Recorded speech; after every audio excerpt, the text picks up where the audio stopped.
She's stuck inside my mental. She got a body like a temple. You got it yet? No. But I like that song though. You don't listen to it outside of here. I did when we first started. I'm surprised you don't have it down yet. Anyway, hey y'all. What's up, y'all? Welcome back. I am Beautiful. And I'm Ace. And we are Together Real Bad. Real bad. Yeah. How are you? I'm a little sore. I mean, I'm not as sore as how you said you were this morning. Man, it was bad this morning. But I was a little sore waking up. Also, it was freezing at my job today. Like, I don't know what they had the air on, but it was on Antarctica. And when you like are cold and you're older, your joints get stiffer. So it was hard for me to move around. Yeah. My back was stiff. All the things. Yeah. I get that. All the things. Here's Coda because she's jealous. Jeez. I don't know why. Because if we're doing anything besides paying attention to her, it's a jealous issue. How are you? I'm good. So the reason we're both sore is we basically played football all weekend. Well, you played a little bit yesterday. I refrained and refused because I was just too sore. Like you played all day. God dang. Come here, Coda. So I played. I didn't play all day. I played maybe 4 games in the morning because they were the fives games. So I played maybe like 4 games in the morning, and then I sat all day, literally damn near in the same spot that you left me. And the only reason I moved is because the sun was moving. So I was just moving into the shade. So I was like, I'm gonna just sit here until the end. But it was the Sixes contact that really made me sore. Get her sniffing the mic. It was the Sixes contact that made me like extremely sore. So for people that don't know too much about flag football, there are different formats. There are different formats and different numbers. So you can have a Sixes contact. Is there a Sixes just regular flag? Sevens contact. I think so. Air it out, which is like a typically a male quarterback with all female receivers. So there's a bunch of different formats. Well, this one in particular, Sixes contact, was all women. It didn't start until like 9 o'clock because they were a couple hours behind because it rained. And it was basically just me for about I think another 4 games. Yeah, another 4 games. Just having somebody basically run into me to run me over to get to the quarterback. Yeah. So, I had a lot of... because you were blocking. Because I was blocking, yeah. So I had a lot of like contact, a lot of hand-to-hand combat, if you will, hand-to-chest combat. Just a lot of like jolting of the shoulders. And then like I was trying to like stay low with the low center of gravity because I'm tall and people are short, and just trying to remember everything Coach Sid taught us and Coach Tate.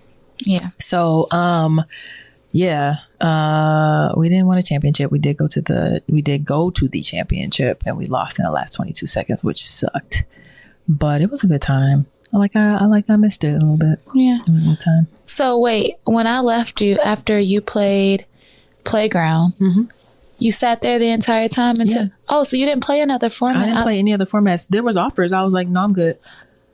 People's like, hey, you want to get in there? Yeah, I think somebody asked me like, you want to? I'm like, I think Cam asked me. I was like, no, I'm good. Wow. What am I doing, my bro? I'm 43 years old. I can't be playing all day and then to play Sixes contact. No. You probably would have been good. You're not the average 43-year-old. Yeah, but I mean, I feel better now, but I didn't feel good yesterday or this morning. Like everything was like stiff and tight and sore. So that was flag football. It was Saturday. Okay. Yeah. Well, I'm happy you're feeling better. Yeah, me too. I can actually get around without, having issues. We'll get you a massage soon. Thank you. All right. Date night diaries. So last week we went to Millennium Park, and Millennium Park has this musical series called Millennium Park Summer Music Series. So last Thursday they featured a group called Digable Planets, and it was actually entertaining. Yeah, it was I've good. never heard of this group before. Me either, and I feel like I probably should, but they were saying there's one song that like Everybody knows, like they're known for. What is that song? I don't remember. Okay, but to look it up. Yeah, but before them there was a group called Mother Nature Bars, I think is what it was called. At least that's their Instagram handle. They were dope too. I really enjoyed their music as well. Like super like hip hop, like very, very hip hop. It seemed like a little, not old school. It was like mixed with like. It was definitely a newer, like new school, if you will, hip hop, which was good. I really enjoyed it. I would probably like go to a concert of theirs. I want to check out their music on iTunes and kind of see what it do. So, Coda, jeez. All right, you about to put down. You gotta sit. She hasn't made an appearance on the show since she was a baby. Is that true? Yeah. Just let her do it. Just let her be. What is she gonna do? She just want to sniff stuff. That's what she gonna do. It's cute. Okay. All right. Okay. Anyhow, yep. Digable Planets, Mother Nature Bars, I think is their Instagram. Really good. Had a good time. We went out with. Look at this. Sit We down. went out. I'm sorry, y'all. I'm sorry. We went out with a mutual couple that we have been hanging out with. Like super cool, super dope. Day is 53. PJ is 58, which is crazy because neither of them are giving their age at all. They both give like 5 to 10 years younger. They're just really good people, and they have a group of friends that they went with, and everybody just had a good time. Just sat around on the lawn. A free event. Parking was like $12 for me. Shut up! I knew you was gonna say some shit. And parking was $12 for me, so it was like, and I stopped and got us sushi, so that was like the most expensive thing that we had to pay for. So good time. And we might be going back this Thursday. They said something about another like Jamaican group that was out there. Oh yeah, reggae group. Yeah, reggae group. So we'll see. If so, I'm here for it because I did have a good time. It was just relaxing, and it was actually a little chilly, which was disappointing, but it was still good. Yeah. This baby is laying. Let her lay, girl. But I'm holding up her feet. Okay, just let her lay. Okay. She comfy. Can you hear me all right? Yeah, I can hear you. I'll move this a little bit There we closer. go. Yes, I can hear you. It's probably because it's cold. Probably. Okay. Up. Lay down. She's trying to transition. Stay. You are really interrupting us, Coda. You like are. for real. Okay. Well. Anyhow, how did you live out loud this week? We're not finished. Oh, we just started. Oh, Honey Bear, I'm sorry. Just be skipping stuff. I mean, I'm just trying to move it forward to get to the stuffed cabbage you about to make. So we went to Honey Bear Cafe for brunch.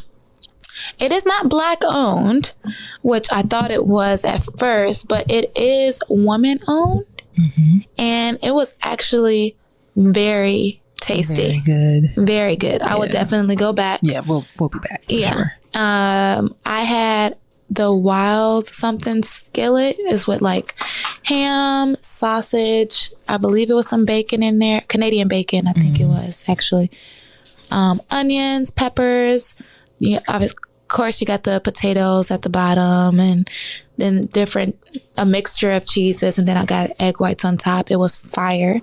And then Potatoes I got the French are probably like the best potatoes I've ever Yes. had. Like no cap. as the kids say. I would agree with that. I would agree with that. But it was a very good portion, very tasty, flavorful.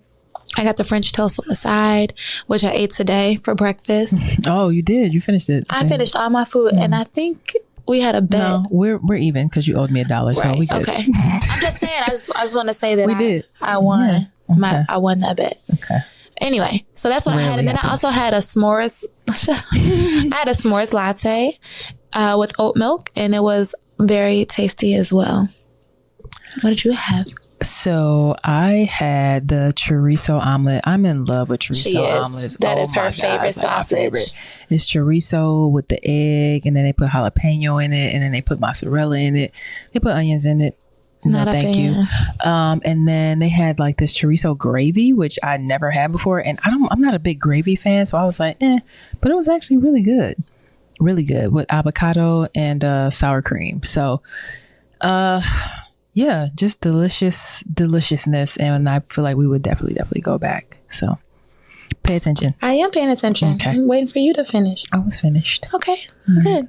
Well, that is our date night diaries. The next segment is Living Out Loud. And boy, do I have an update for you. Do you?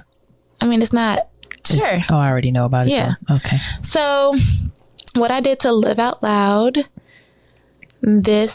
recently was, me and Ace have been having the conversation of like, all right, so like what are the next steps to, us getting engaged and all that comes with that. And her biggest thing right now is I got to meet your parents. Mm-hmm. And I thought that the hard part was over. And I still do. I still think it is over. Yeah. But I didn't think that this part would be difficult as well. Not as difficult, but difficult as well, because I felt like the pressure was put back on me after I had already released the pressure of having to tell them. Yeah. Released the pressure of having to come out to my parents. Mm-hmm. And so I had a little bit of anxiety having to, again, bring up the conversation after the dust had already settled and everybody is good. So, ma'am. Girl, where are you going? Coda. I'm sorry, y'all. You want to put her down? Let's see if she... Hey. Chill out. Y'all should see this baby. Is this on Patreon? No, it's on YouTube. Good, then y'all will see it. Okay. Continue. You cannot be that far away from the mic. Yeah, there you go. All right. Is it good? Yes. Okay. So, again, I felt like the pressure was put back on me. So I had a little bit of anxiety having to tell my parents that my partner is ready to meet them.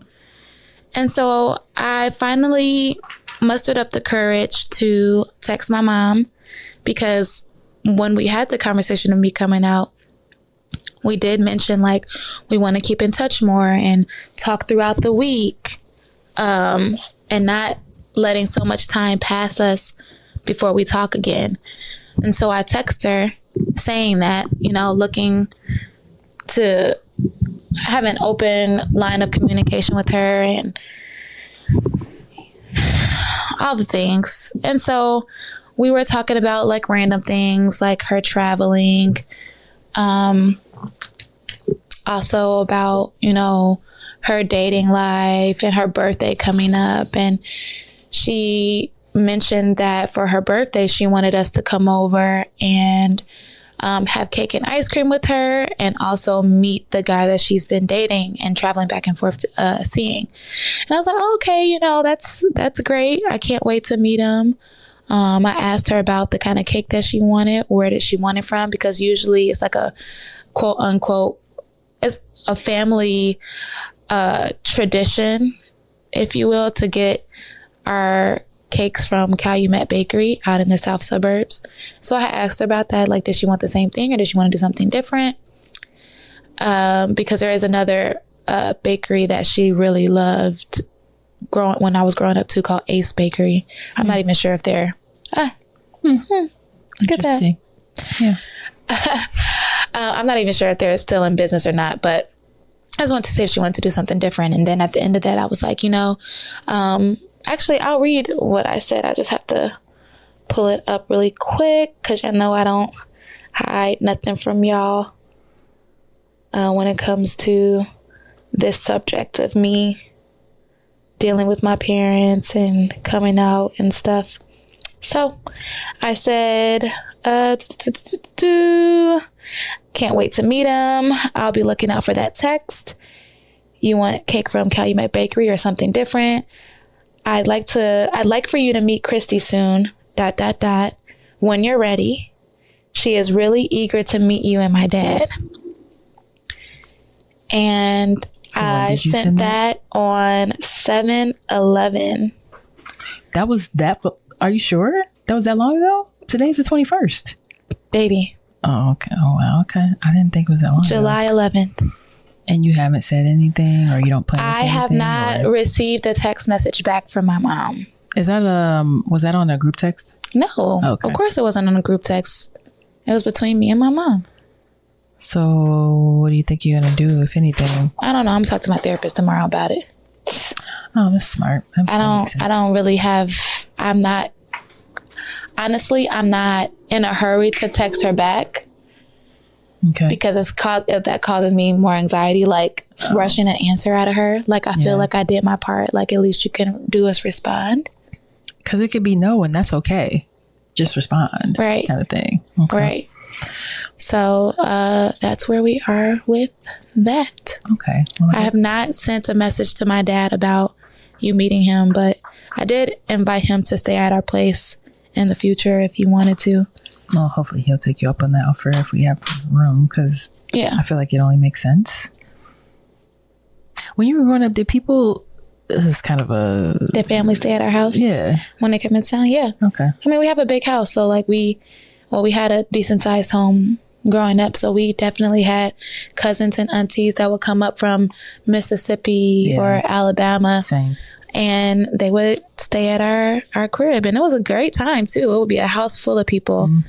Mm-hmm. Our childhood home had 1, 2, 3, 4, 5 bedrooms. Oh dang, okay. Yeah, 5 bedrooms. So we could fit a lot of people, plus a family room that we would, blow up a, air mattress and everything. So yeah, we had the room. So yeah, family would come and spend the night. Okay. Okay. Interesting. But I don't think my dad definitely didn't experience that with us, because that's our home that we had with my mom and my stepdad. Yeah. Not with my father, my biological father. Got it. Yeah. Got it. Okay. Well, to be continued then. Yep. Keep y'all posted on that. All right. Pop culture. Unfortunately, I opened my social media up this morning and saw that Malcolm Jamal Warner has passed. It's crazy. He was only 54. So crazy. He was supposed to be turning 55 this year. So it was really, really sad to see. I know that I loved him growing up, like watching him on the screen and just enjoying his acting and his talent. And I was really just shocked to see the news. Yeah, I was too, because I guess I didn't get on social media like that this morning because I was doing a bunch of stuff, but I get these like updates from Ricky Smiley whenever people pass, and so I go, and it was like wait, let's back up. He had a radio show, and so he sends out like updates because he has a radio show, and when people pass, I know, I saw that on the couch, just ignore it. And I was like, oh my god, is it Felicia Rashad? Because I love Felicia Rashad, and I opened it and it's him, and I'm like, dang. What made you think it was Felicia Rashad? Because she's older. I mean, like, they said somebody from the Cosby Show. Yeah, they didn't have. I'm sorry, I missed that part. Yeah, they didn't have any specifics in the text. Of course, they want you to open it, so they don't have any specifics in there because it takes you to their website and all that. And I was like, man, that is messed up. But I didn't go any further to find out any like how he died, and then I just found out later. But prayers to him and his family, because that sucks. Oh Lord. Okay, go ahead. Dogs are fighting. Don't worry about it. Queer Ultimatum Reunion. All you know the only thing I gotta say is, what's your name? Maria. Salty as hell and bitter. Come back into the frame, please. Oh, I'm sorry. That's right.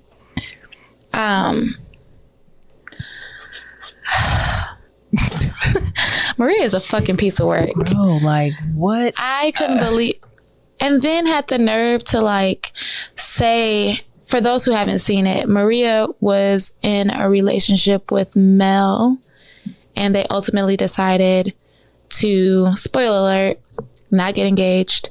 They broke up. They don't have really anything to do with each other, but she walked in there like super salty as hell, like not wanting to even be there, but being there because she didn't want to get fined. Like, that was given that kind of attitude. So I just, I think that during the show, I feel like I felt for her more because she was the one who was the ultimatum giver. Yeah. And Mel was the receiver. And I was seeing her side on how things played out in their relationship leading up to the point. And then even during the entire show, and how Mel was doing her while Mel was in her trial marriage with Dana. So I felt for her a lot. I really, truly did. And then she got to the reunion and showed her ass, like her whole ass. Because why do you have it? Like, she walked in with attitude. Yeah. Why? Like, you could just see it on her person. Like, she had an attitude, and people were trying to tell her, like, you have an attitude. She's like, no, I'm not. I'm just talking. I'm having a conversation. That's what we're supposed to be doing, having a conversation, right? Like, just being very, like, terrible. Ugh. So yeah, don't like her. Marita said some mean things to what's her name? You know, I do not know people's names. Damn. Maybe her name was Hale. I could be wrong. I can't think of, because again, if you guys listen to the other show, with the other episode, there was one episode we were talking about Queer Ultimatum, and I was going through the list of a post that someone released, and it was their ranking of each of the cast members of this season, and she was one of the ones that was not memorable to me. So that's why I don't really remember her name. However, Maria was very mean to her. The girl said her grandfather was literally dying, and she said she didn't care, which is like crazy. Yeah, but you know, hurt people hurt people. So yeah, that's what that's about. But I don't really have much more to say about Queer Ultimatum. I did not like this season. I didn't really like this season. Okay. Well, you know, I love Yoli. Yes, I know. So she was my favorite. And yeah, I didn't like this season that much. Another thing too is that AJ gave the host, I can't even think of her name, but all I remember her is Reba. And I actually really like her. However, everybody should be given their flowers, especially when they're doing a good job. And I feel like she does a good job on the show as being the host. However, I feel like this is a thing that I feel like should be for us by us. Yeah, I agree. And it would be nicer to see and have a host that can relate to the women on the couch. Yeah, I agree. I mean, it's like having a straight couple with somebody that's gay host a show. Like, I don't feel like that would ever happen. So why did it happen in this instance? I don't know. And they were sticking up for her, so to speak, I guess, at the reunion show.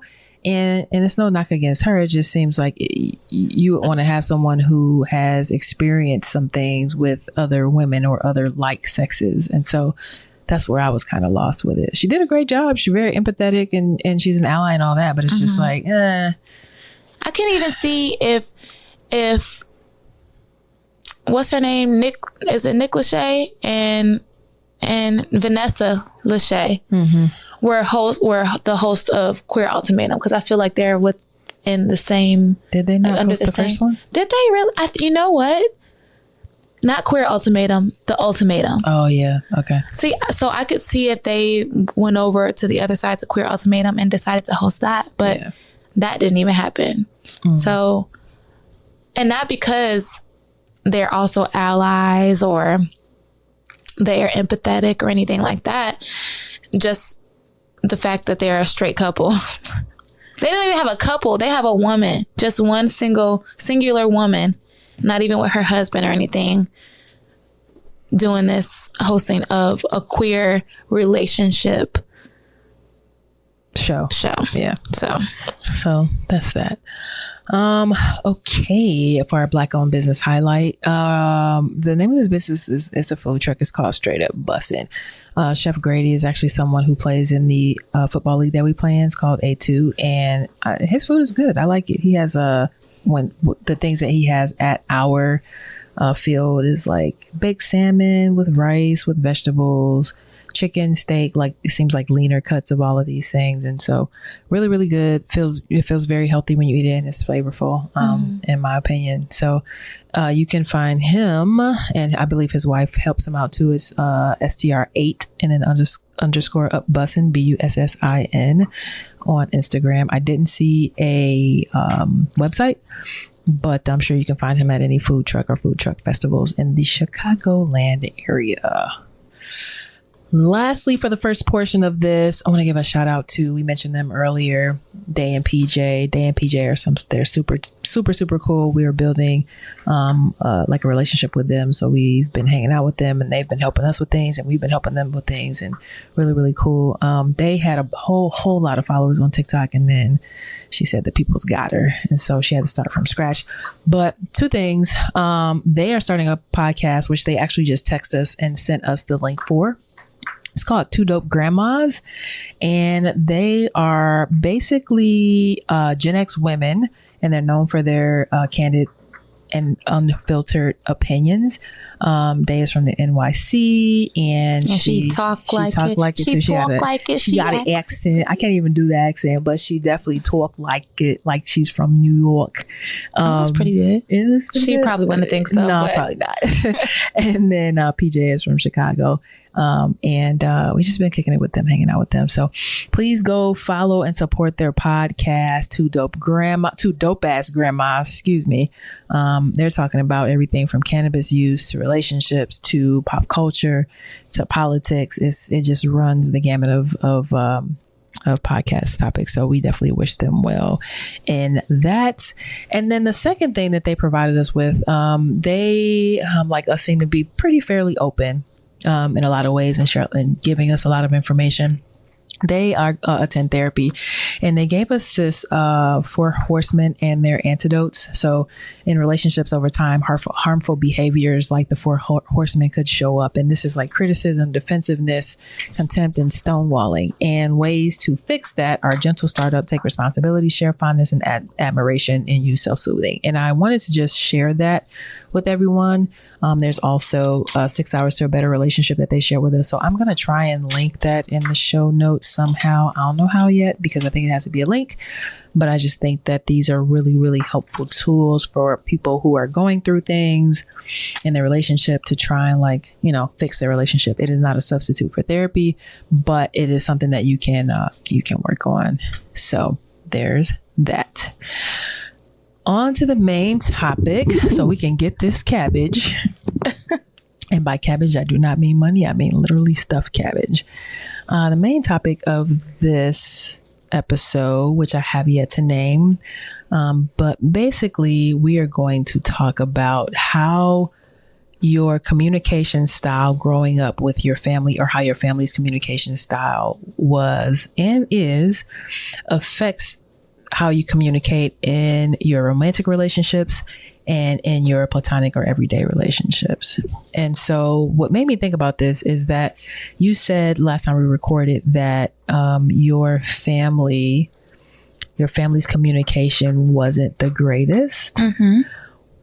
When you say that, what do you mean?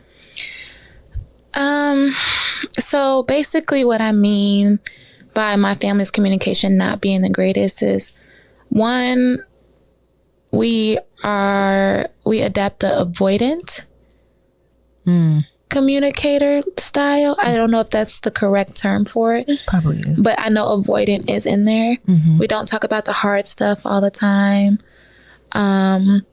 Sometimes we walk on eggshells when it comes to certain topics or things, especially if we're in the same space and there's tension in the house.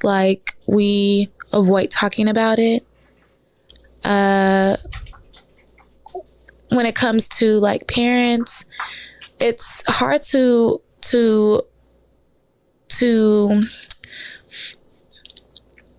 what do I want to say? It's hard to create a relationship as an adult with our parents. At least I'm finding this on my end.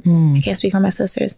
It's hard to create a relationship with my parents, because I don't know how to speak to them as an adult and not feel like I'm disrespecting them as I would have felt if I was a child. interesting. Yeah. About that part about like not knowing how to speak with them. I kind of feel like that too. When I think about talking to my mom about things, and my dad is deceased, so obviously I can't talk to him.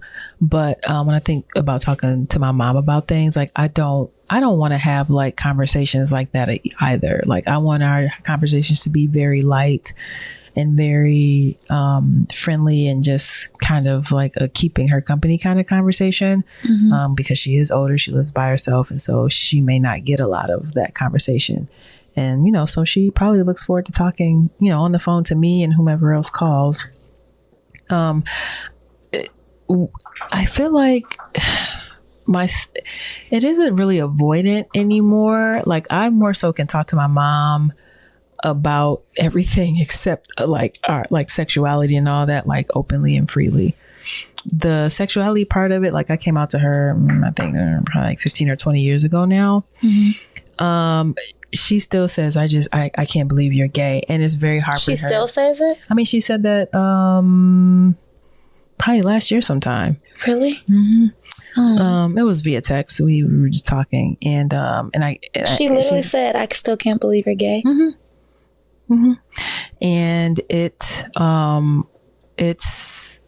I think it's more so not to bring it up for me, not to bring it up and throw it in her face. Which is why we don't, I think, talk more about it. I think it's an uncomfortable conversation for her, and it's not a comfortable conversation for me either. However, I'm so sorry. Keep going. However, I feel like it shouldn't be like that. So there is some avoidance there. But like in our relationship, like we just don't explore that section of my life. And she doesn't really ask. Like she'll ask how you are, or she'll say, like, tell Kim I said hi or whatever. And that's just, you know, it's cordial, and I appreciate that. But much of anything else is really don't talk about it. So what was your response to that? Did you just let that go? I didn't. There was really nothing for me to say to it. She just said out of the blue, I still can't believe you're gay. No, we were talking about something. Did you see the news today? Like, what were y'all talking about? I was just trying to figure out how like this came up. I think we were talking about like visiting again and you coming or something like that. And so in conversation, it just kind of came up with it. I guess she just she just struggles with it. And I mean, I guess I get it because she's older. She's from a completely different world. She was born in 1948. There wasn't a thing back then, you know, and if it was secretive. So it's just hard for her to accept it. So we definitely are avoiding in that area for sure. I didn't know that. That's crazy. That she said that, or doesn't accept? Yeah. No, that she said that. I mean, because when I come around, like I don't get that energy from her at all. No, she would never. And it was via text, and so it could have, you know, there was no context, or there was no tonal context around it. You know, it could just be like, you know, I just still can't believe you're gay, or it could be like, I can't believe you know, you just don't know. Yeah. So we definitely avoid that. Can I put you down now? Or you gonna do this? Just let her stay there. So yeah, that's interesting. One thing that I hated to hear when I was younger was whatever happens in this house stays in this house. I hated that because I always felt like it stopped you from expressing anything or any kind of emotion. Does that make sense? Yeah. Well, yeah. So like if I wanted to, you know, vent to my best friend or talk about some stuff that was going on, like how do you grow, you keep all that in and you grow up with it and you never talk about it. And now you have issues on the back end, no matter what it is, like big or small. So I can't talk about, you know, something traumatic that happened to my mom years ago. Like, and I get it more so now, but I needed to talk to somebody about it. I mean, you know what I'm saying? Yeah. And so now I'm in high school trying to deal with everything that goes on in high school. And you got this burden of this news. Yes. And so is that something that you had in your house? No, we didn't have a what happens in this house stays in this house type of thing, but we were pretty open. Well, I won't say we were pretty open. I can't even, because my childhood was school, gymnastics, sleep, repeat, eat, rinse and repeat, and do it again. So I was pretty oblivious to a lot of things. However, I will say my mom, throughout my childhood, has been married twice. Total, she's been married 4 times, I think. Okay. If I'm not mistaken. Definitely 3 for sure, but 4, I believe, is the actual number. And one thing that I admired about my mom is, which I don't think she should have done, but we never knew when my parents would fight. We never heard it. We never saw it. Didn't even know what was going on. It wasn't physical fights. It was verbal. And we never heard them argue. And that was one of the things that I admired about my mom, is that she was able to keep that under wraps or shield us from seeing that side of their relationship until we got older and she told us about it. You know what I'm saying? Yeah. But for her to keep that in and keep that to herself wasn't healthy for her, I'm sure. I don't think so. I don't know if she was talking to anybody. I doubt it. That wasn't the case in my house. I used to want them to, I used to not want to see it, but because I hated to see my parents fighting. They would verbally fight. There was no fist throwing or anything like that, but they would verbally fight about things. And I would just be sitting there because I'm non-confrontational. I don't want to hear conflict. I don't want to see it. I want to deal with it. Back then, I'm a little bit better at it now. But back then I just didn't want anything to do with it. And I feel two kinds of ways about it. I feel like, okay, it's good to a degree to see that, because not that you should imitate what you see, but you should feel okay verbalizing things that are hard, right? And it doesn't necessarily have to be yelling and screaming. And they would yell and scream to an extent. It wasn't crazy, but it was definitely a raise of voice, right? But on the flip side of that, how I was feeling, I'm feeling why are y'all doing this in front of me? I don't want to see this. I don't want to hear this, And so I feel like because they did argue that way, for me, before you, it was I didn't really argue, but then it got to the point where I would boil over and I would be going back and forth with her. You know what I'm saying? With your ex, not your mom. Correct. Yes. I'm sorry, with my ex. And so, I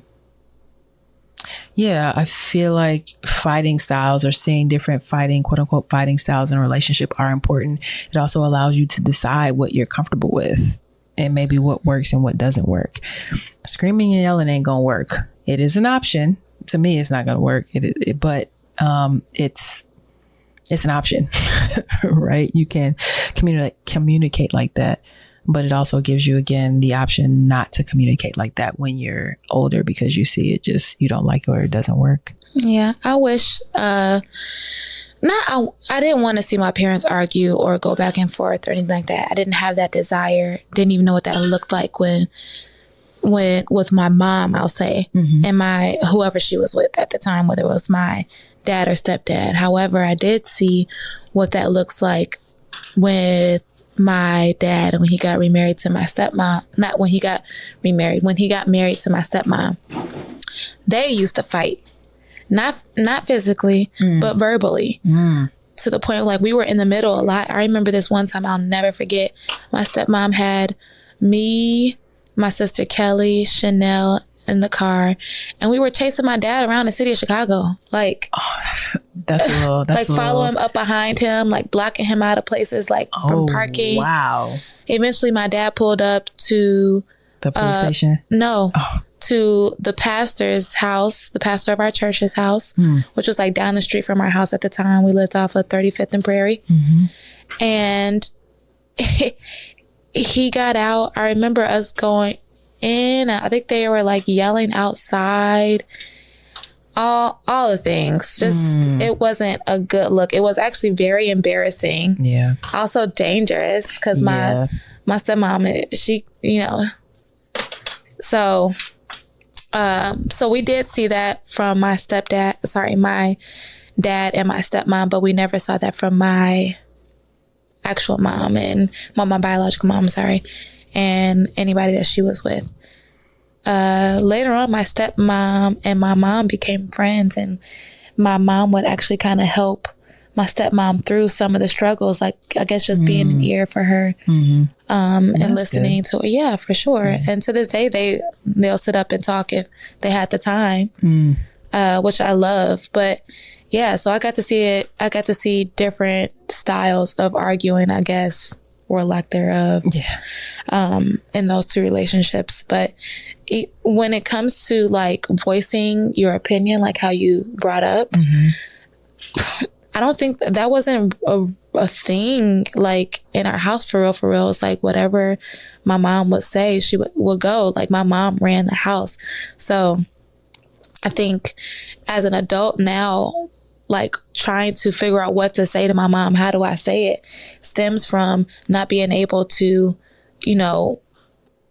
speak freely in front of her. Yeah. Like I would have loved to have the type of mom that was, I wasn't looking for a soft parenting or gentle parenting. I don't think that existed back then, right. But just a form of that, so to speak, in a way that, I didn't feel like if I came to my mom with an issue or something like that, I would get in trouble. Yeah. Or yelled at for telling her something, I think that's kind of why, like, sometimes I deal with her with the way that I deal with her, like bringing news to her. I just blurt it out because that's the easiest way to do it. Just say it. Yeah. And then just reap the repercussions after. Yeah. That's why I feel like I can't come to her about certain things. That's why it was harder to come out to her. It's harder to text her about, are you guys meeting or are you wanting to meet her? I shouldn't have anxiety about that. I shouldn't have anxiety talking to my mom. Like not envy, because I don't really envy anybody, but I see other people's relationships with their mom and I get jealous. Why can't we? Yeah, like why don't I have that? I wish my mom was my best friend. Yeah, and it could have been that way, but our relationship and the way that she raised us didn't allow for it to be that way. Which brings me to the question of why do we think it seems that, and maybe this is what's portrayed on TV, but I feel like, especially having gone to a school that was predominantly white and worked with white people, and we have white people on our team and all the things. Why do we think that perceivably Caucasian people have a better relationship or a closer relationship, or they find it easier to talk to their parents? Queer Ultimatum, for an example. Their parents, some of the either grandparents or parents came on the show and they were very receptive. Oh my God. And then also, which is crazy, no, it's not crazy, but when we were playing football on Saturday, they call her Steph, and Gabby. Gabby's parents came to watch Steph play. Like, that's like the most thoughtful thing ever. They're married and clearly their parents accept them, but why does the Black community have such a hard time accepting certain things? Like, I always feel like if the Black community accepts you, like if you accept us, we accept you when it comes to outside races and stuff. But we have a hard time accepting within our community people that are gay or people that have, I don't even know. I just know gay because I see it all up and down my timeline. Some people are talking about, gay men and gay women, and this is why we can't find no men. It's just, stuff like that. So, like, why is the communication within our own people so bad? Like, why? And why is the acceptance so bad? I'm not expecting you to answer it. You might have a theory, but I don't get it. I don't know. I think if I had to guess, like back in the day, like during the slave times, we had to keep things on the hush anyway. There was a lot of secrets going around as far as, you know, the way we communicated with each other, the way that we communicated with people who were allies or supporters or, you know, helping with the Underground Railroad. There were so many secrets in that, and having to use communication in a way, or the secretive part of communication in a way for survival.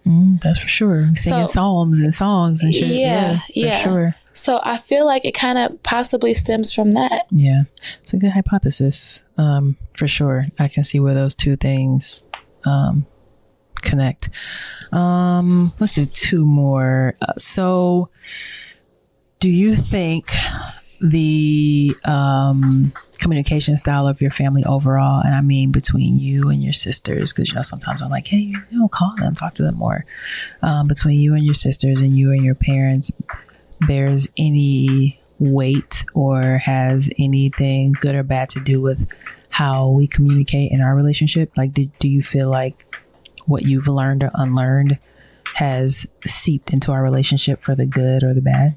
No, I don't think so, outside of you, like, being on me about, like, calling my sisters and stuff like that.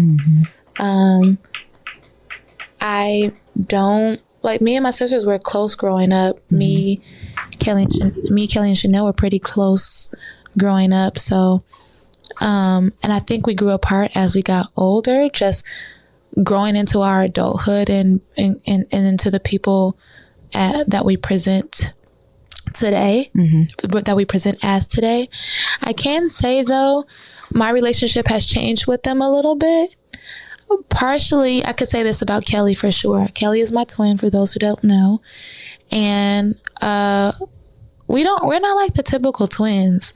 I feel like a lot of twins are much closer than we are together. And here's my reason why we are not. One, Kelly is a completely different person than I am. And she grew into adulthood in the South. So she went to school out in Mississippi. And I would say Kelly is like the sweet Southern gal that you would expect to run into if you were in the South. Like, she just has that about her because she grew into adulthood there. I, however, grew up in the city as an adult, going to UIC. So going to the club. Kelly, I mean, I'm sure Kelly went out and everything too, sure but did. I was out. So I feel like that's part of it. We don't have as much in common as we used to when we were younger. So when we got back together, it was like relearning each other. On top of the fact that I have this sexuality that she's not used to being around and seeing. Not drove a wedge, that's harsh, but do you think that contributed to your, like, distance kind of? I do, because that's what I'm getting at. Okay. Kelly is also pretty religious, and not religious in like the bad Bible thumping way, but she is into her faith, and I love that for her. But I feel like I can't come to her about certain things or like be fully open with her about my sexuality and my. Oh my God. Hey. No. Yeah, I have to go get him. Yeah. Go ahead. I don't feel like I can be completely open with her about my relationship with you, even though she's been around you. She's come over for dinner. She's worked with you. You've put her on projects and brought her on to making some money, all the things. But I don't think that I would sit down and like talk to her about our relationship with her because of her faith. I feel like it might be a little bit disrespectful to her, or it might be awkward for her to even have to hear any of that. And she's never gave me a reason to think that. She's never given me a reason to think this about her. This is just my assumption of how I guess walking on eggshells around this subject with her. You've never thought about like just taking her out and just having the conversation with her, telling her how you feel? Like, sister, like I be wanting to talk to you about, you know, things that are going on in our relationship, whether they are honestly sexual or whether they're emotional based or whatever they are. But I don't want to offend you or make you feel any kind of way. Is that something I can come to you with? If it is, great. If it's not, it's okay. And I'm not going to feel any kind of way. So that would be a part of the communication that we don't have. So like talking about the hard stuff. That's something that I should, like, that's a conversation that I should have with her if I am seeking to have that type of relationship with her, that closeness with her again, which for sure I would love that. Is that what's holding you back, you think, from being closer with her than you were? No, I think it's a two-way street. I think Kelly is also a little secretive about her life and what she has going on. And it could be because she's just so busy and she, you know, has a lot going on that she doesn't talk about. We never really talked about our relationships with each other. So aside from, right? Aside from, like, I was always the one to bring whoever I was dating home because you had to get along with my family. Otherwise we couldn't be together. Right. And I was always that person. And I was, again, I said this before, and I'll say it again, I used to move on very fast. So if I was done with you and it was time for the next man up, if you if we were where we needed to be in our relationship, I would bring you around my family, and they were like, "Oh, who is this?" And, you know, it would be somebody new. Yeah.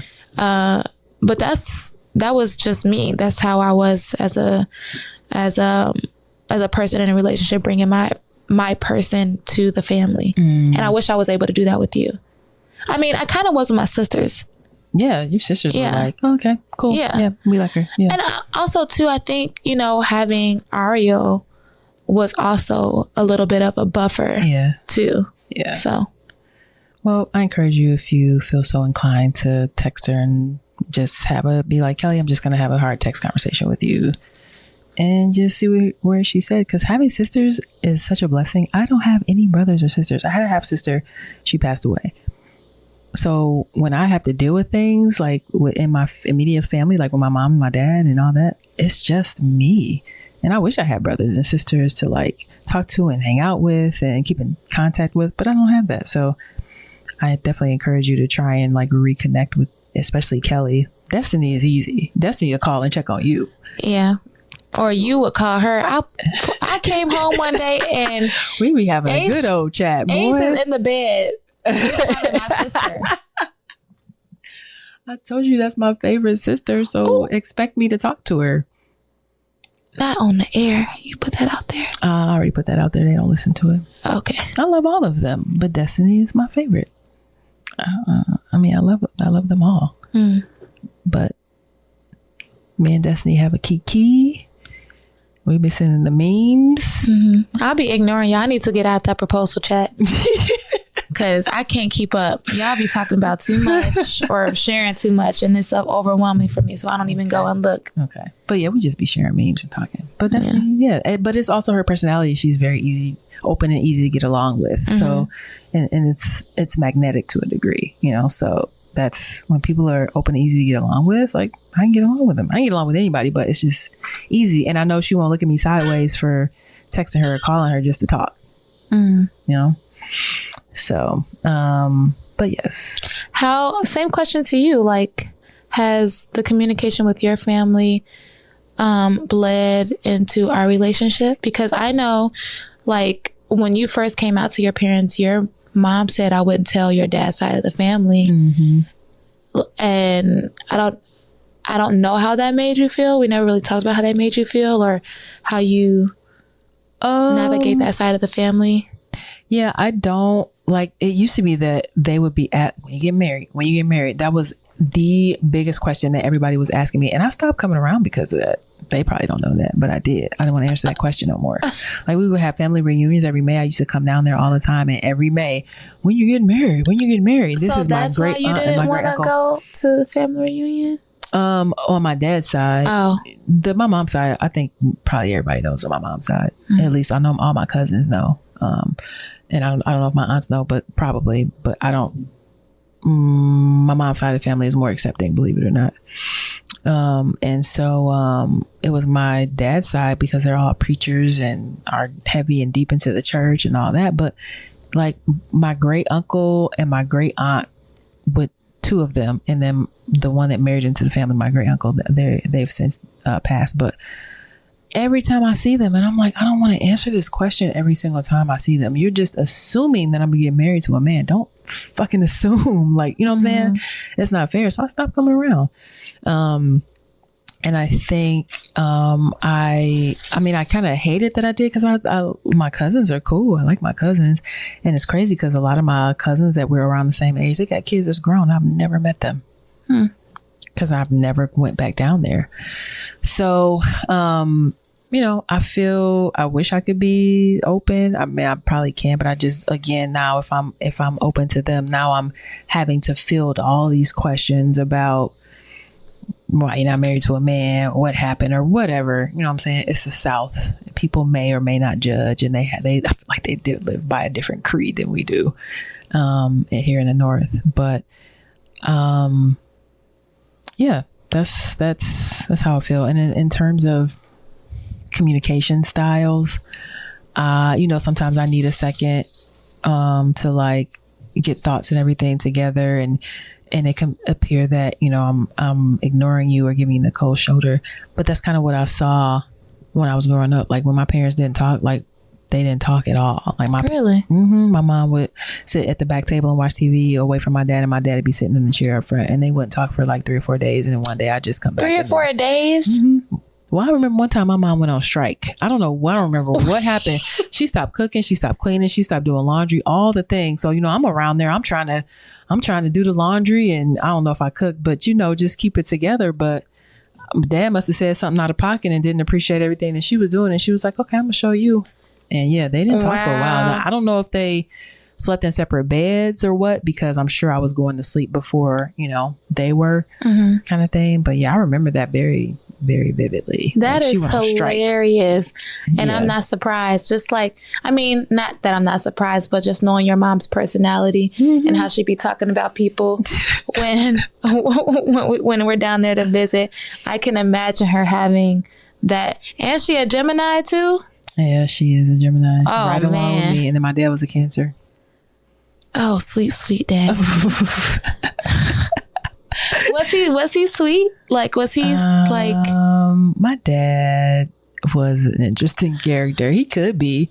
As I got older, like me and my dad used to not get along. Like we did, but we didn't. And he would like yell and scream about certain things.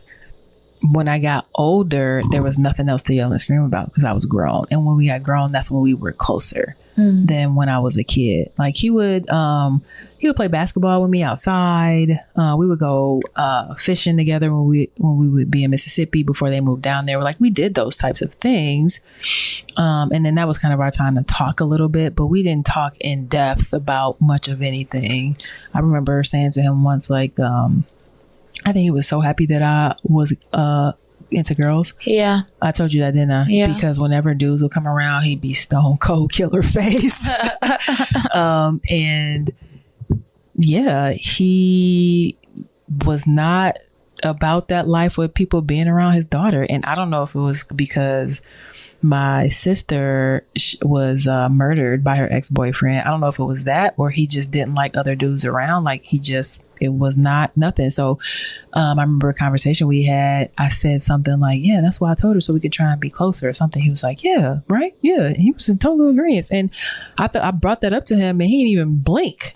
You know what I'm saying? About speaking about being with a woman and and I told my mom or something, so that we can kind of be closer, because we weren't as close when I was younger. There's a lot of things that I was like, oh, why you do this and why you do that? A lot of things, like I didn't get a bunch of hugs and kisses when I was younger. I didn't get a bunch of I love you and I'm proud of you. I didn't get those verbal confirmations. And now I just understand that it wasn't that they didn't think that, it's just they didn't know how to show it because they didn't get that when they were younger. My mom grew up with like 10 kids Everybody can't get a hug. Ain't no hugs and kisses. You get out there on the land and pick that damn cotton, and you come in here and take your ass to school. Like, it was it was a harsher environment. So they didn't know how to show that toward me. And it took me a long time to learn how to be intimate and learn how to be touchy-feely and all those things, because that was not anything that I was comfortable with. Which is crazy, y'all, because girl. I was gonna say she's a leech, like just be clinging on to you, but that sounds like a really bad bad word to you. So I'm not gonna say leech, but my baby over here is clingy. Mm-hmm. Okay, as hell. Like how I like them. but that is actually pretty interesting that you had that relationship with your dad. Like he, felt that way about you with your relationship with women. Yeah. I mean, and my mom used to tell me, girl, your daddy crazy about you. I didn't think he was. And then out of the blue one day, I think I told you, this lady that he used to work with contacted me like, hey, are you Billy Ramsey's daughter? And I was like, yeah. And she was like, oh, okay, I was trying to get a hold of him. I said, he passed in 2018. And she said, oh, I'm so sorry to hear that. I said, yeah. And then she was saying, I was trying to get a hold of them to tell him about somebody that had passed that they worked with. And then she was just like, he just used to talk about you all the time. He was just so proud of you. I was like, was he? Because he never told me that. Yeah. Even though I kind of knew he was, but it was nothing that he ever verbalized. And so that was a moment for me like, dang, okay. Which is another crazy thing. Like the way that you get off the phone with your mom or how you leave your mom, you don't say I love you. You don't give hugs and stuff. I mean, unless like we're leaving Mississippi or whatever. Right. I think you might give her one hug and that'll be the only hug that you give her our entire week that we're down there. Yeah. I didn't grow up like that. We say I love you. Like me and my sisters embrace. I was the one actually that didn't really want to give the hugs. And I'm like that now with people. I'm not a big hugger because it's awkward for me. Like you hugged Day and PJ today. I didn't hug them when I got there. Oh yeah, I'm a hugger. See, and I'm not. And I attribute that to how I grew up. We didn't give hugs and kisses, and people probably think I'm standoffish, and I'm not. I will, if people come towards me, I'll be like, okay, but it's a little awkward. Like, do I initiate? Are they comfortable? Like, I'll be thinking all those things because it's uncomfortable for me. Yeah. So, and I give great hugs too. I like hug and then I like squeeze in and I hold it for a second to let you know I'm there. I'm not talking about our hugs. I'm talking about hugs with other people. Like sometimes, you got different hugs. You got like the church pat. You got the diagonal hug that you give people. You get the over the top hug that you give your significant other. Yeah. But like when I give people hugs, like I hug them and then I squeeze and I hold them for a second. Yeah. I might even do this if like I haven't seen them in a while, like rub their back or whatever. I give the best hugs, I feel. Yeah, and give good hugs. Thanks. And I feel like people appreciate that. They say you're supposed to hug like 8 times a day. I give my kids hugs. That's good because some kids probably need a hug. They probably ain't getting them at the crib. So I was at the computer today doing some stuff, and I have a girl in the summer camp that we're teaching whose little brother I had in Parents Hot, and then I moved him up to Twinkle Stars after he turned 3 years old. And every time he sees me, like he just like lights up because he got to get a hug. Well, I don't know if it's because he's getting a hug. It's just like I was a good coach for him. Like it's a familiar face that he enjoys. And so today they creeped around the corner of the computers, and then I looked up and it was him, and I was like, oh my gosh, hi. Did you come over here I was like, can I have a hug? And he came and gave me a hug. I was like, did you come over here just to say hi to me? He was like, yeah. So the mom was like, yeah. He was like, he came in, he's like, where's Coach Kim? Like, I need to talk to her. Yeah. Thanks. Yeah. So I love my babies. Every time I see somebody that I've had before in class, I make sure I say hi. I give them a high five. If they want a hug, I'll give them a hug. Yeah. Sometimes I'll play with them. But yeah. That's good though. Cause pretty affectionate. That's really good. I mean, because honestly, like some kids probably like need that. Like I probably would have really appreciated that when I was younger. I wasn't, it's not to sound like a sob story or anything bad. My parents were not bad. They just did not have that ability to give hugs and say, I love you and stuff. I tell my mom, I love you. Like through text, I'll be like, okay, I love you. Like if we like are on a flight and I'm telling her we're boarding or whatever like that. Yeah. But to get off the phone we don't say it when we get off the phone. Think of it this way. It could be, you never know when the last time you gotta talk to. For sure. Absolutely. And sometimes I do, but most times I don't. I just like, all right, well, I'll talk to you later. You know? Try it next time. I want to see her react. She'll be like, love you too. She'll say it back. I know she'll say it back for sure. Okay. But just wondering what that reaction would be like. A pause. What? No, she'll say it back immediately. Okay. There's no pause there. It's just she does not. It's just not within natural, her wheelhouse it's not natural. That's a good way to put it. This show is over. I need some cabbage in my life. That's nope. I don't know where that came from. What? It's just skin. I know. Can we close the show out, baby? Yeah. Okay. Anything else? I don't have anything. All right. And we gonna skip, take it or leave it, because I want some stuffed cabbage and we gotta go to the store. Okay. So, until next time, y'all. Bye, y'all. Peace. Even though she drives me crazy, I tell everyone that's my baby. She's